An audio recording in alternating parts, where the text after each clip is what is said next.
Hi guys, I know you view me like this, but this is going to be a very video that professors should be sharing with their students.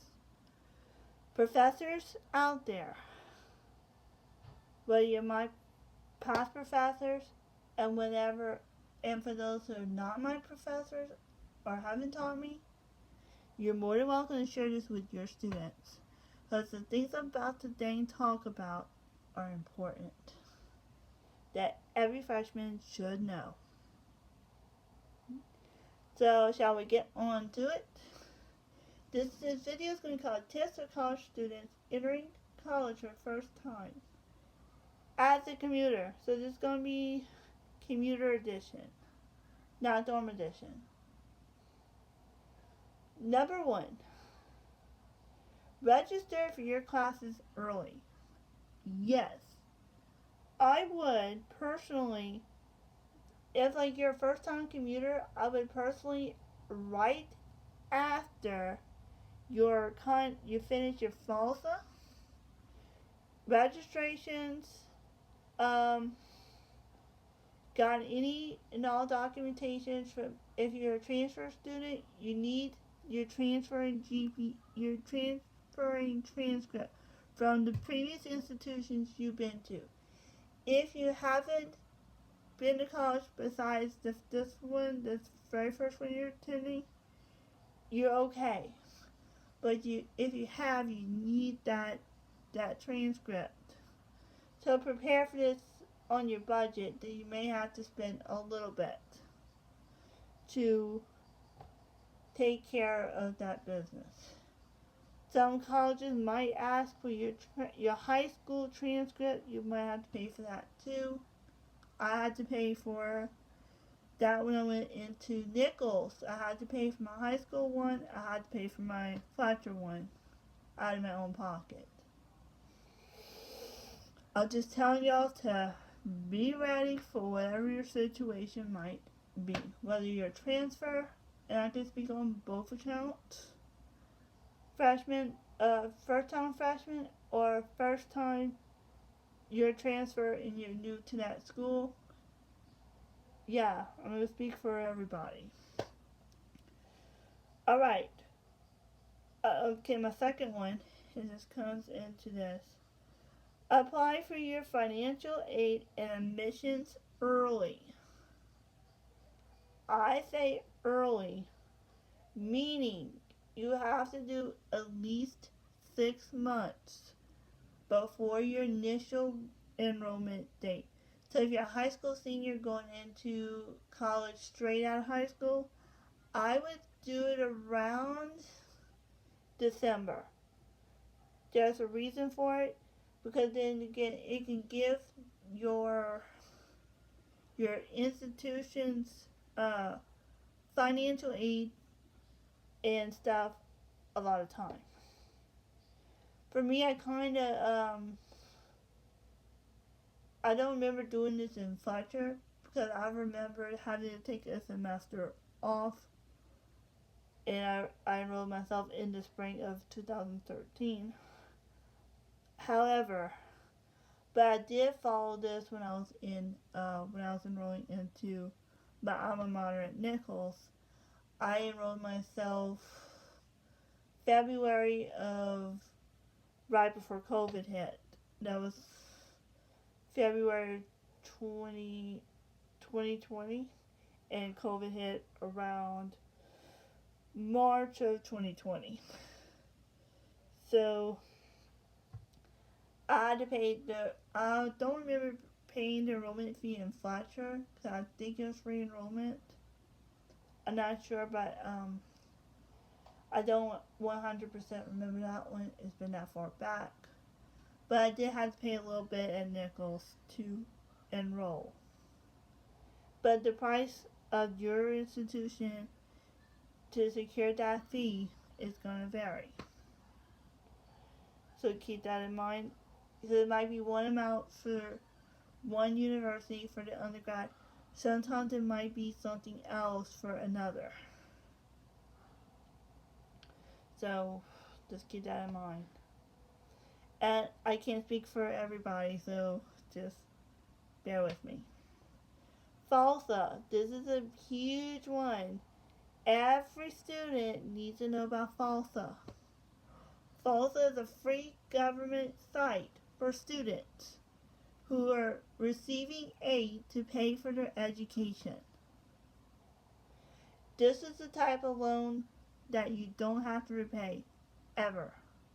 So this is your freebie out there. Alright. Now get into some hot topics here. Number 4. If you can, avoid student loans because they accrue interest. Like, okay, let me tell you the rule of this one. If you enroll into a student loan, let's say you drop out, you can owe back that loan after 3 months. Yes, you can. They can want that money right back, and you have to find ways to pay it off. No, honey, you don't want it. Or, if you graduate,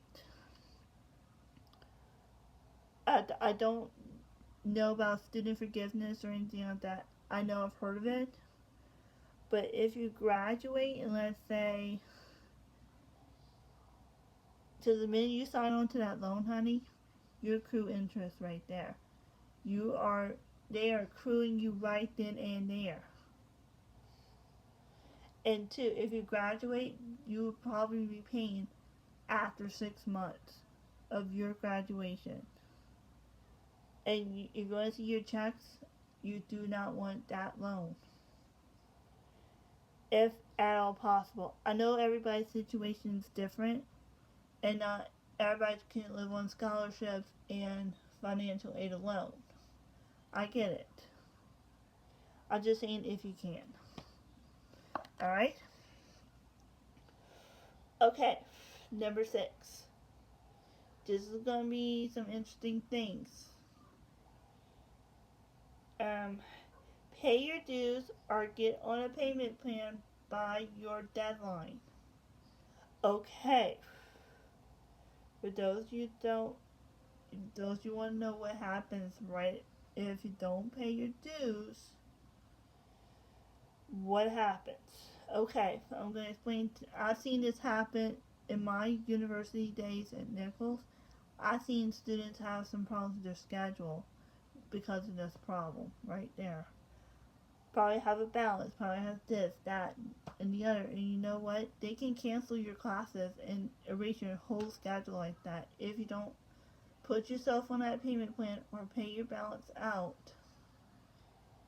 You know, that can, and you have to re-register for those classes and get this sort of situation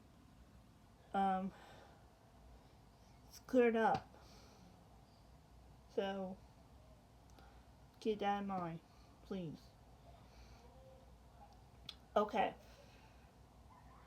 This is going to be an interesting one. If you can, and if your university allows, you may be able to use Amazon to purchase and rent the textbooks.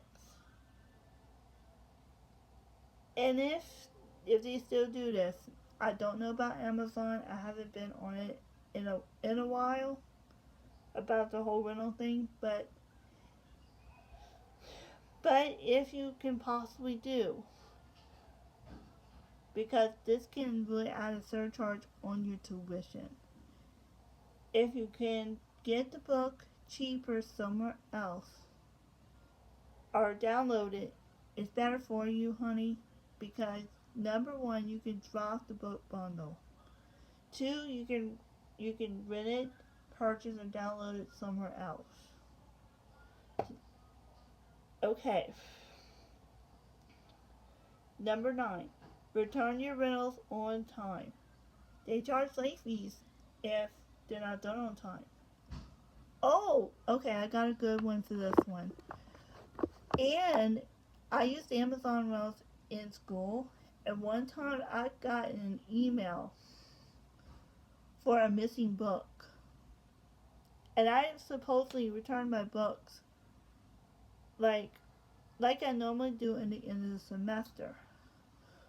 What happened was Amazon sent a missing book email saying, "Hey, I'm missing this book."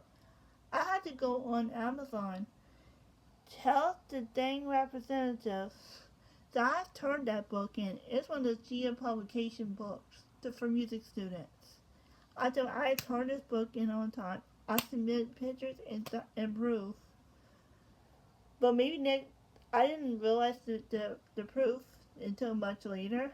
But for the ones I turned in after that little mishap, I learned that it can save you. And they can also put it as complete, saying, look, you know, even if it's something that's their fault and not yours.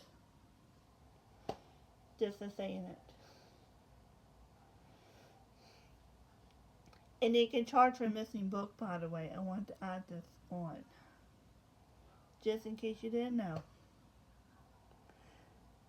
And for those of you watching this video for the first time, learning from my own experiences,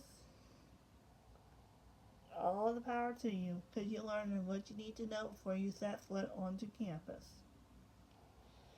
If you choose to rent on Amazon or a certain retailer, keep your boxes that your book got shipped in to avoid the shipping fees. I got some stories to share on this one that would be unbelievable. My first semester at Nichols, like I turned in books in a normal box. Oh yeah, with an Amazon label, no Amazon emblem, and they charged my mom for the shipping. They did. Your jaws would have dropped as if you saw the UPS prices, honey. Keep your boxes. For the subsequent semesters, I made sure when I ordered from Amazon from Prime, keep the boxes. Because I found out from my sister that they don't charge for the shipping back to Amazon. They shouldn't. You paid for it already. It's done. So after that one incident, there's other subsequent times we just put the Amazon boxes, no charge. And sometimes it's okay to have a designated person when you go to take your finals and somebody drops you off. You can have that designated person to go drop off your Amazon purchases in the Amazon box to a nearby UPS store while you're taking exams, or sometimes after. My mom, she was a very huge fan of this because she said, hey, keep your boxes. Hey, we're going to go to a CVS right in Thibodeau to go into the UPS store. And they charge nothing. Zippo.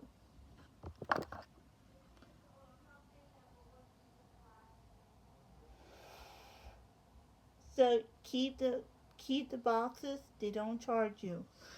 Make sure you got the label. Make sure you got the book that they asked for. Make sure you got that paper.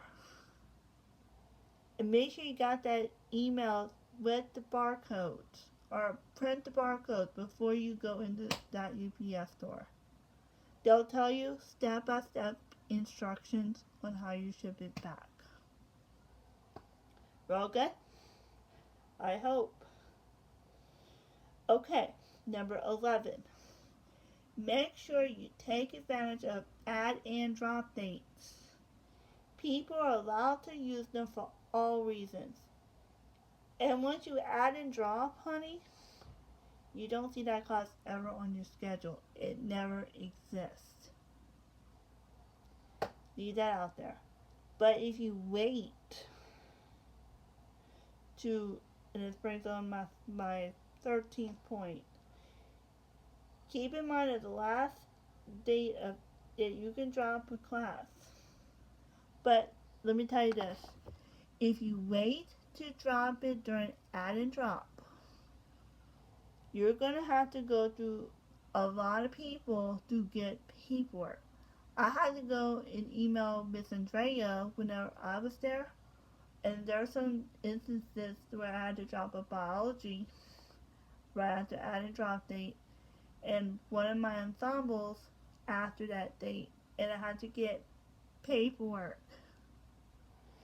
And you have to be a little more attentive to when you can submit that paperwork. Because if you wait anywhere beyond that certain period, you got to do more paperwork and get the instructor to sign it. So I would potentially take advantage of your add and drop dates, and also you want to also keep in mind of the last day you can drop the class, and technically that will be on your record, but it will be counted as a W without grade. That means drop with W. That's what we're gonna call it. Or withdrawal, or the last date you can resign from the university. Because you want to make sure you have enough credits. Let's try to aim for 12 credits, guys. If you're a full-time student, aim for 12. Make sure you maintain the grades for 12 credit hours, because that's full-time student, by the way, is 12 and beyond. And also they could say it on the syllabus like this: the last day to withdraw from the class or resign from the university is such and such date. That is for everyone, honey. That is for everybody, every soul in that university. Okay, 14. Get to know your instructors. It's best to introduce yourself by week 2 to all your teachers. Yeah, let's get that. Week 1's going to be crazy. You're going to have some students adding and dropping like crazy. By week 2, things should settle down. This is when you meet the professors. Read the syllabus before the first class. They'll go over everything. That's true. Most professors will go over like their office hours. They go over they introduce themselves. They go over procedures. Everything you want to know what is expected.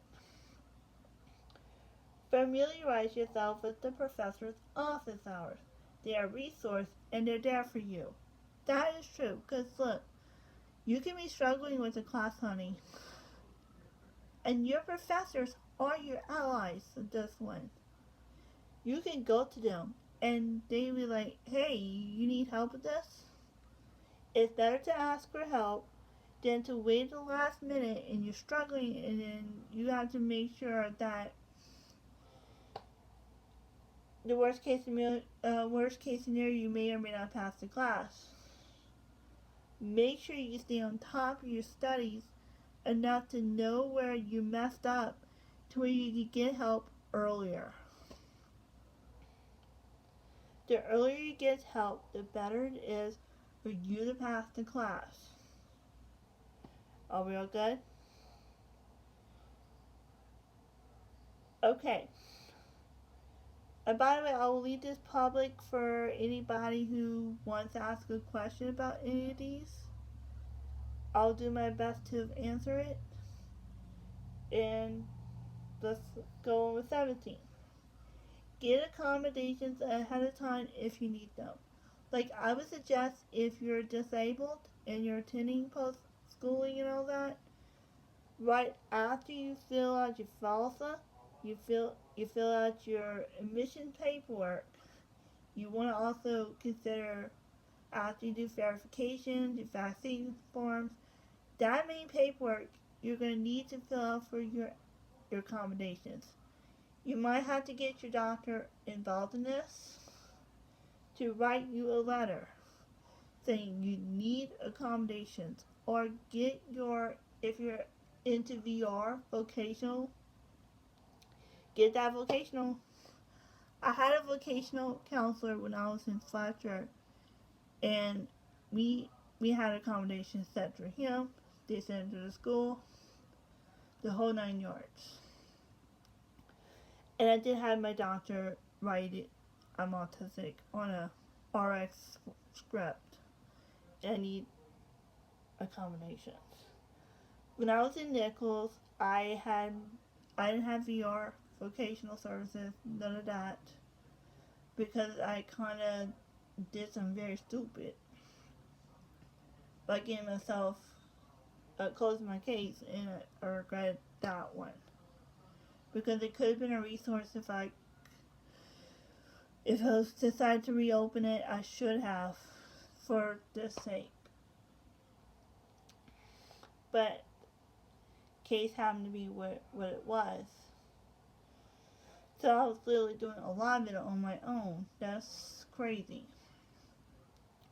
So for me, I had to get my general provider to write the note for me at Nichols, and just send it off to them with my paperwork.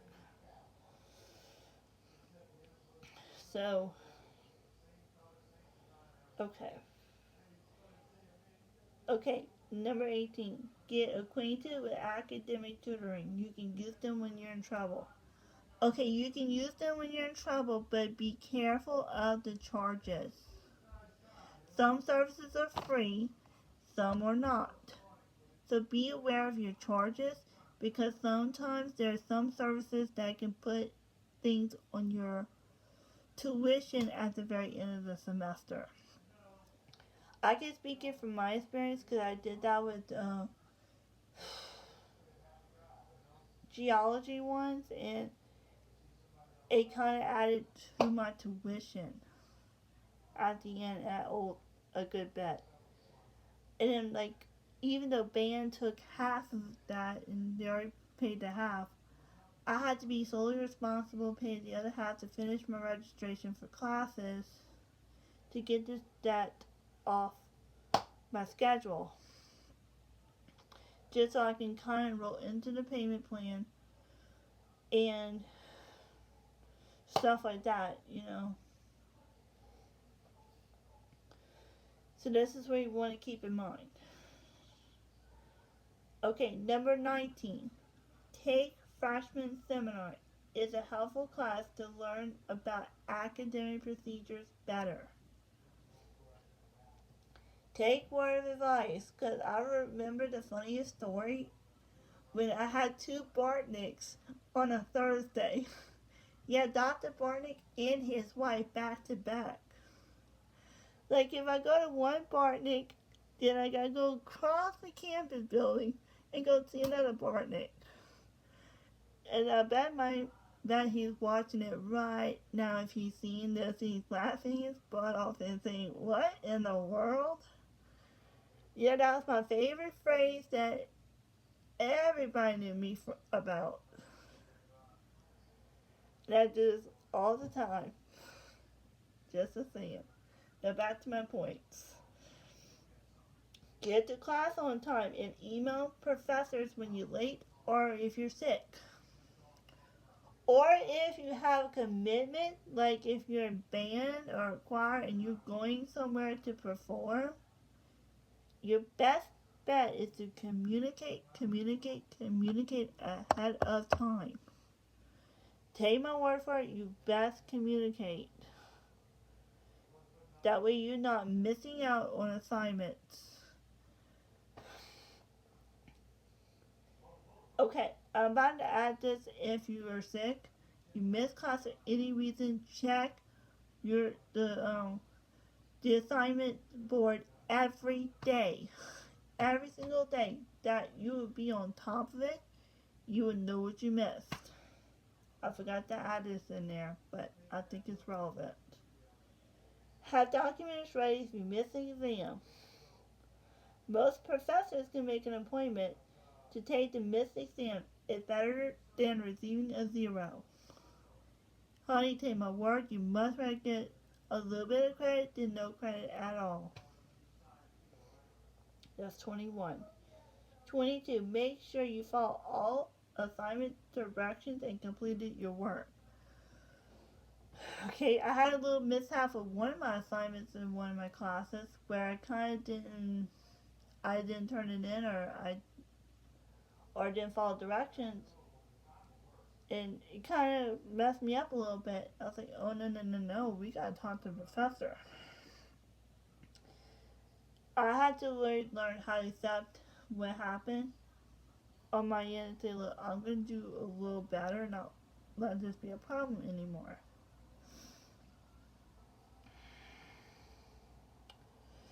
So I had to make sure that I was on top of it for the upcoming ones, because look, if you let that one slip by, they can all snowball just like that. But I learned it early enough to where, look, maybe I could correct it, maybe I could get partial credit, and that's what I was lucky to have. Even so, for that one assignment and one with a professor. It could be worst case scenario to have a 0 altogether, which I'm about ready to get into the next point. Yes, zeros are real, but I'll get into that later. Don't get caught using AI. It is cheating. Don't get caught looking at people's papers. It's cheating. Don't get caught looking at your phone during a test. It is cheating. Don't plagiarize. It's not worth it. And here's all the sanctions that's going to really happen if you get caught cheating, you get caught plagiarizing. It's still not worth it. Number one, your professor can make and file a complaint and it gets placed on your record.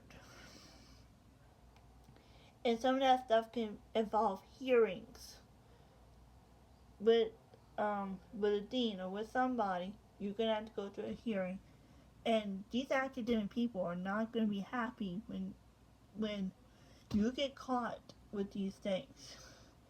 It can have ramifications like you getting expelled.